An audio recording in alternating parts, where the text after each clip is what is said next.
All right, Seton, what's poll question we're going to dive into today? You want to dive right into it, huh? Yep, might as well. Yep. All right. Let's see. We might come up with a game today called Bad Decision or Good Decision, Bad Result. Okay. Okay? All right. Such as, for example, Okay. Dan Campbell and the Lions repeatedly going for it on fourth down on Sunday instead of kicking a field goal. Bad decision, good decision, bad result. Well, he knows his team, and I think you got to factor that in, that we can look at it from outside looking in and go, why are you going for it? Why are you not going for it at the end of the first half? I just thought if you're going to stay with what your theme is, with who you are, it's almost like Dan Campbell said, no, this is how we win. This is our mindset the entire year. Instead of factoring in sort of where you are, the personnel you were going against, and maybe momentum, there are a lot of things that factor into that. It's not just as simple as, hey, it's 4th and 2, you go for it. I didn't understand not going for it at the end of the first half. Because if you score a touchdown there, now it's 28-7. And to me, that is huge. That felt like a dagger if they had done that. Yes, and I thought Dan Campbell would be aggressive and go, you know what? They're down. We got to knock them out. And he didn't. They kicked the field goal, and I'm like, okay, get points. You don't want to give them momentum. They're going to get the ball back to open up the second half. And then the other two, he knows his team. But I'm going to give credit to what the Niners did. And Greg Olsen, who had a wonderful game, pointed this out. You know, they're sort of giving you something, or you think it's something, and then it's something else. And I think, you know, I'm not going to blame the Lions for going for it. I'm going to credit the 49ers with how they played it. Yes, Eaton. It's weird because Dan Campbell is sort of being criticized for both decisions. Yeah. In a way, I'm not really saying you, but I'm saying people are like, Coach, why didn't you go for the touchdown on the first half? You should have, instead of kicking the field goal, you should have tried to score a touchdown there and put the game away. And then later in the game, it's like, Coach, why did you go for it? You should have kicked the field goal. I had no problem. If you want to be aggressive, then be aggressive. But he wasn't aggressive at the end of the first half, but he was aggressive in the second half. And that, to me, was a little bit confusing. Yes, Eaton. I like everything that Dan Campbell did.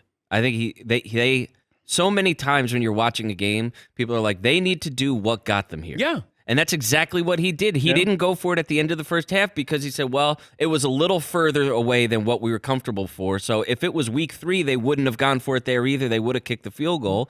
Just like in the second half, if it was week 3, we would have gone for it here. This is what we do. Yeah, Paulie. However, and I'm playing devil's advocate. I'm not even sure what I believe here. In the second half, when the Niners get the ball, they run down, and they only get a field goal, but they get a field goal. And you get the ball right downfield, and you go for it on fourth down, the Lions, and they don't get it. When they were getting ready to decide, I remember thinking to myself, it'd be really nice to match that field goal with a field goal and make it a 3-score game again. That seemed like it would calm everything down. Would you alter your decisions based off setting, momentum? Yeah. That's where I was. That's the only thing I thought of in the moment. Like, boy, I'd love to get a quick 3 here. Here's Dan Campbell on going for it twice on fourth down. I just felt really good about us converting and getting our momentum and not letting them play long ball. They were bleeding the clock out. That's what they do. And I wanted to get the upper hand back. It's easy hindsight, and I get it, I get that. But I don't regret those decisions, and that's hard. It's hard because, we didn't come through. It wasn't able to work out, but I don't.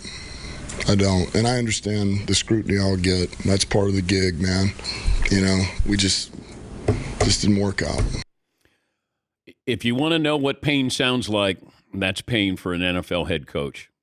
And if I would have said to Lions fans when we started the season, hey, you're going to go to the conference title game, but you're going to lose. You're going to lose after having a 17-point lead. Would you say you had a good year? And I hope Lions fans take away the positive from this because it's set up nicely for you.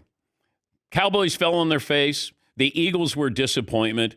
Tampa was one of the playoff teams. You did have to go through San Francisco eventually, but it's set up nicely for the Lions. You should have, the Niners should have lost to Green Bay, and the Niners should have lost to Detroit. But they found a way, and that's what great teams do. They find a way to win. Like yesterday, Kansas City, underdog in Baltimore, number one scoring defense. You're going against the MVP. Weather is not conducive to doing anything offensively, and your defense was unbelievable. Patrick Mahomes was part of the story. That defense was unbelievable. Second best scoring defense in the NFL.